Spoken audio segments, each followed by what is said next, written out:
The biosecurity alarm shrieked through Kepler Station's xenobiology wing as Instructor Vex-High's 4 arms moved with practiced precision across the containment controls. The Altarian's chitinous exoskeleton gleamed under the harsh laboratory lights as she initiated the final phase of today's lesson. Observe carefully, Vex-High clicked to her mixed species class, her translator converting the rapid mandible sounds into standard. The Terran claims their species lacks natural predator deterrence. We shall test this hypothesis with newly hatched Shadowclaw cubs from Proxima 7. In the back row, Marcus Rivera shifted uncomfortably in his seat. As the only human in advanced xenobiology, he'd grown accustomed to being the subject of various experiments and demonstrations. The other students, a mix of crystalline Silurians, gaseous nebulans contained in environmental suits, and hulking Ursoid engineers, watched with scientific fascination. The containment field shimmered and died. 3 creatures no larger than house cats tumbled onto the lecture hall floor, their obsidian fur rippling with bioluminescent stripes. Despite their diminutive size, everything about them screamed apex predator, retractable razor claws, eyes like molten silver, and rows of needle-sharp teeth designed for tearing through hide and bone. On their homeworld, adult Shadowclaws hunted in packs and could take down creatures 10 times their size.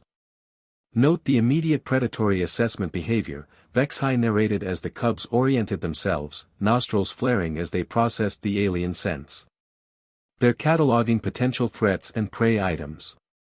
The cubs moved with liquid grace across the floor, completely ignoring the other students. Marcus felt his heart rate spike as all 3 sets of silver eyes locked onto him with unnerving intensity. Their luminescent stripes pulsed faster, a sign of excitement that made Vex-High's mandibles chatter with approval. Fascinating, she clicked. They've identified the human as the most suitable target. Observe how they coordinate their approach, a classic pack hunting formation. Marcus gripped his chair arms, fighting every evolutionary instinct screaming at him to run. The cubs began their stalking approach, one circling left, another right, while the third crept straight forward.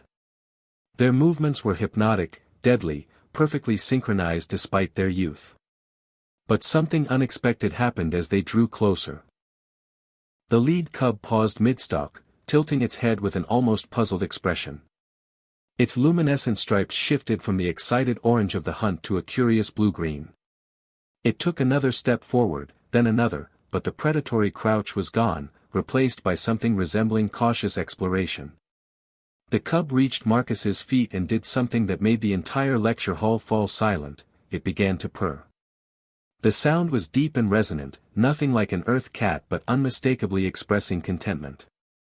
The other 2 cubs abandoned their flanking positions and bounded over, their stripes now pulsing the same peaceful blue-green.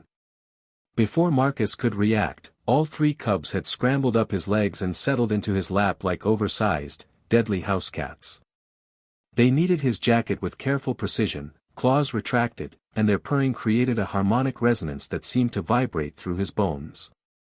This is unprecedented, Vex-High admitted, her 4 arms gesturing in confusion. Shadowclaws don't exhibit pack bonding behavior with prey species. They certainly don't engage in comfort-seeking contact with unfamiliar organisms. Marcus cautiously reached down to stroke one cub's head. Its purring intensified, and it nuzzled against his palm with surprising gentleness. The creature that moments ago had been stalking him like prey now gazed up at him with what could only be described as adoration.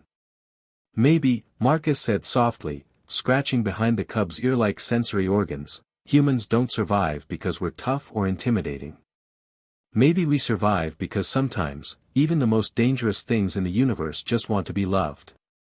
The cub's purring reached a crescendo of contentment as they settled deeper into his lap, their bioluminescent stripes creating a gentle, rhythmic light show across his chest.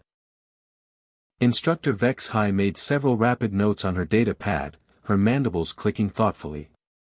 She had come to demonstrate human vulnerability. Instead, she had discovered something far more intriguing about the mysterious species that had somehow talked, befriended, or loved their way to the stars.